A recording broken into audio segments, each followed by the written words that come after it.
Keeping it real, keeping it real. I'm your host, Reverend Al Sharpton, and we're back. 1-877-532-5797, 1-877-532-5797, Twitter.com, The Rev Al. XL Friday, let's go to the phones. Let's start in Kansas City with Robert. Robert, you're keeping it real with Al Sharpton.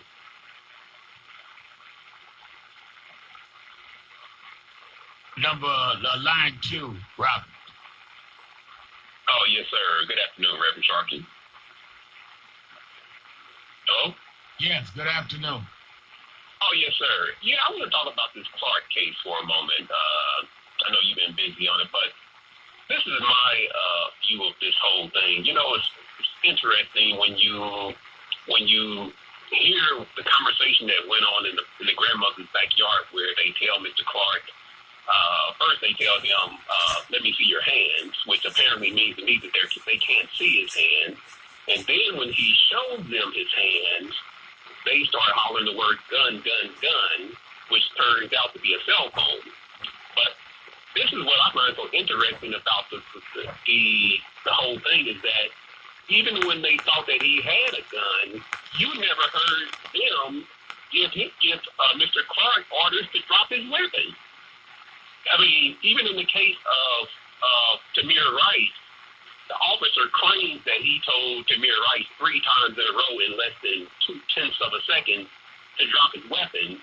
In this case, they never even asked Mr. Clark to even drop his weapon before they started firing. So, I just wanted to add that on too, and I just think when you look at the tape, Robin, thank you for your call. It is very disturbing what they did not do and then what they ultimately did do. And I think it's very compelling.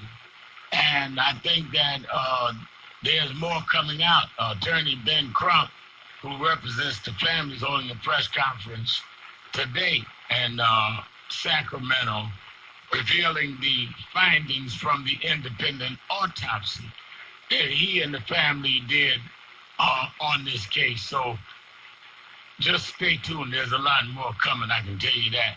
Let's go to Kelly on line 3 in Maryland. Kelly, you're keeping it real with Al Sharpton, XL Friday. Yeah, thank you for allowing me to speak on your show. I have a 2-part question. I have a statement and a question. The first thing is, I know the Department of Homeland Security and the Department of Justice are the 2 primary sources of funding that come to help the public safety.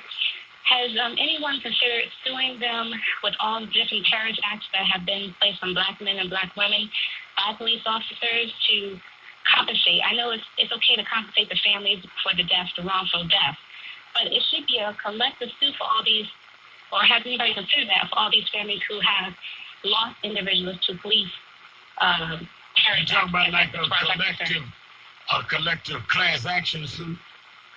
Yes, exactly. That's interesting. Someone raised that a couple of days ago along those lines, but not as specific as you did. I'm going to raise that at National Action Network's convention. Ben Crump and a lot of lawyers on the criminal justice panel. I do not remember hearing anyone raise this and even think about this. And I think it is a novel way. I think you've got to use every mechanism you can to address this. I think it's very interesting. Thank you for your call. Let's go to Al in California on Sirius XM 126, line 5. Al? Yes, sir. My name is Al, and I want to voice my opinion in that in regards to Stephon Clark, I am highly outraged. Me being a Black man, I'm raising my son, and I love for him to live in a world where there is no problem. However, my feelings right now is going out to the Clark family, Stephon Clark. And I think one thing that's going to stop all this is that we give them a penalty, liability, placing of $100 million, for wrongful deaths. And I think that's what's going to change the hearts of these different folks that do things that they're not supposed to do. $100 million. That's my solution to all these problems. right, thank you. I think that is clear to me that I don't know if we give $100 million, but I think that one of the things that must be built in, yes, we need new training. Yes, we need sensitivity. I'm not against any of that. But I think the first and paramount thing we need is that policemen that break the law need to be treated like others. And you start perk walking police, and they start understanding they will go to jail if they break the law like anybody else. That will be your biggest deterrent. I think your biggest problem with solving this is they feel like no one is going to do anything. Even when you pay money, and millions of dollars have been paid in National Action Network, and I've been involved in helping to lead the charge on some of those. But that comes out of the city, the taxpayers. That does not come from the police officers. When they know they will lose their freedom, that, I think, will say, wait a minute, I better make sure that I got this right. Let's go to Washington, D.C., line 7 to Anthony. Anthony, you're keeping it real with Al Sharpton on XL Friday. Good afternoon, Reverend Sharpton, and I'd like to say thank you for being with the Clarks on that day. There are doers and there are sayers, and you are a doer. As a black man, I am a conservative. I'm very outraged to those who call themselves conservative and have no compassion for other people, especially these black conservatives like Larry Elder.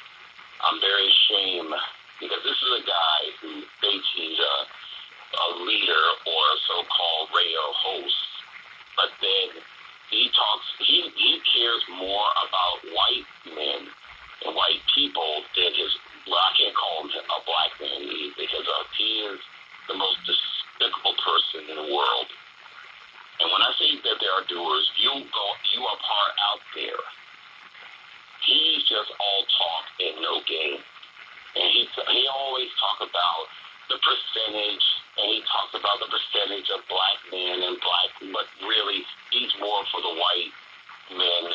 And even though as a black man, I was pulled over by police. I did the right thing, but other people have hurt, and they don't understand there's no more compassion in the world. But I just want to say to you, Reverend Al, you are a doer, and I appreciate what you have done, and hope you continue to work. Thank you very much. Well, I appreciate your call, and let me say this, thank you for your call, is that some things I've learned to not devote a lot of energy to because it really doesn't mean much, and I don't want to fall into people that are just trying to promote themselves.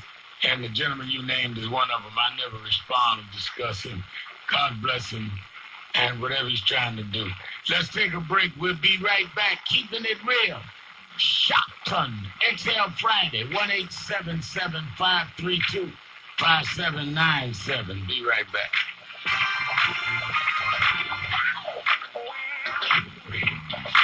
Hey, keep it real. 877-532-5797. Sharpton. Offer not valid in all states and where prohibited by law. Loans are subject to lender approval. See website for details. Hey, man, where'd you get all the extra cash? Yo, keep it down. I went online to 57cash.com yesterday, and bam! Whoa. Oh, sorry, the miscarriage. $4 grand was in my account.